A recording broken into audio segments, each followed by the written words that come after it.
கஷ்டப்பட்டு ஊரில் போய் தங்கலாம்ட்டு போன நண்பருக்கு நடந்த கதை தான் இந்த கதை. அவருக்கு ஒரு பொண்ணு ஒரு பையன். தம்பி, இந்த பொண்ணை என் சொந்தக்காரன் தான் கட்டி கொடுத்தேன். அவள் ஒரு பக்கம் இருந்துக்கிட்டு இது வேணும் அது வேணும்னு பெரிய என் பொண்ணை டார்ச்சர் பண்ணுறான். அது ஒரு கஷ்டத்தில் இருக்கிறேன்.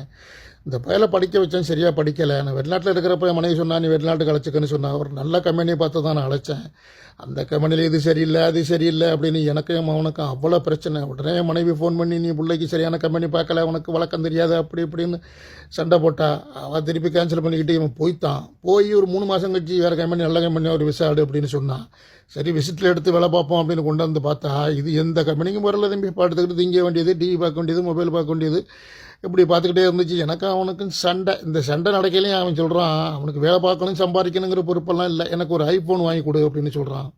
எனக்கும் அவனுக்கும் பெரிய சண்டை. எப்போ அந்த ஃபோன் வாங்குறதுக்கு எனக்கு 6 மாதம் ஆகும், நீ வேலைக்கும் போக மாட்டேங்கிற வர மாட்டேங்கிற அப்படின்னு சண்டை நடக்குது. அம்மாளுக்கு சொல்லி, அம்மா இங்கேருந்து ஃபோன் பண்ணி என் பிள்ளைய கொண்டு போகிற, நீ அங்கேயே கொல்லி வைக்க போகிற, நீ எதுக்கு கல்யாணம் பண்ணணும், எதுக்கு பெத்த, நீ பிள்ளைய அனுப்பி வச்சிடறேன், நான் பார்த்துக்கிறேன் அப்படின்னு பெரிய சண்டை.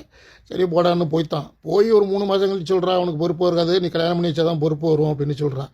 சரி, பெற்று தொலைஞ்சிட்டோமே அப்படின்ட்டு ஒரு பொண்ணை பார்த்து கல்யாணத்தை பண்ணி வச்சா, அவன் செஞ்சது ஒரு பிள்ளைய பெற்று வச்சுருக்கான் தம்பி. நானும் முடிச்சுக்கிட்டு ஊருக்கு போய்த்தேன் தம்பி. போய் 3 வருஷமாக பார்க்குறேன் தம்பி. இவன் வீட்டுக்கு திருந்துக்கிட்டும் முன்னாடிக்கிட்ட பேசிக்கிட்டு தான் இருக்கிறான். வேலைக்கு போகணும் சம்பாதிக்கணுங்கிற எண்ணமே இல்லை தம்பி. பார்த்துட்டு ஒரு நாள் வந்து சொல்கிறான், என் கூட்டுக்காரங்களாம் பைக் வச்சுருக்கான், பைக் வாங்கி கொடுணும். எனக்கு வந்துச்சுன்னா கண்ணா பண்ணான்னு பிடிச்சி பேசிவிட்டேன். அவெல்லாம் ரோசக்காரன் சம்பாதிக்கிறான், நீ எல்லாம் என்ன மனுஷனா அப்படின்னு பேசணுன்னே அவனுக்கு கோவம் வந்து என்னை பிடிச்சி தள்ளிவிட்டான் தம்பி.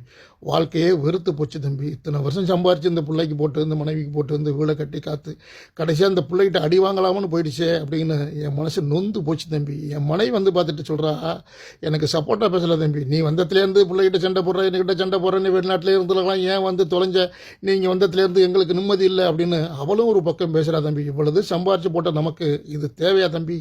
நம்ம முதல்ல சம்பாரிச்சு கொடுத்துக்கிட்டு இருந்தோம், அது ஒரு இஷ்டத்துக்கு திங்கிறது, அது ஒரு இஷ்டத்துக்கு போகிறது. இப்போ நம்ம வந்து இருந்துக்கிட்டு ஏதாவது ஒன்று இப்படி பண்ணுறியா அப்படி பண்ணுறதுன்னு கேட்டால் நம்மளை எல்லாரும் ஒதுக்கி வச்சு நம்மளை வெறுக்கிறாங்க தம்பி. வாழை பிடிக்கல தம்பி, செத்து போயிடலாம்னு வருது தம்பி. நம்ம கல்யாணம் ஏண்டா பண்ணணும், புள்ளை ஏண்டா பெற்றோம் அப்படின்னு நான் வெறுத்து போயிருக்கிறேன் தம்பி.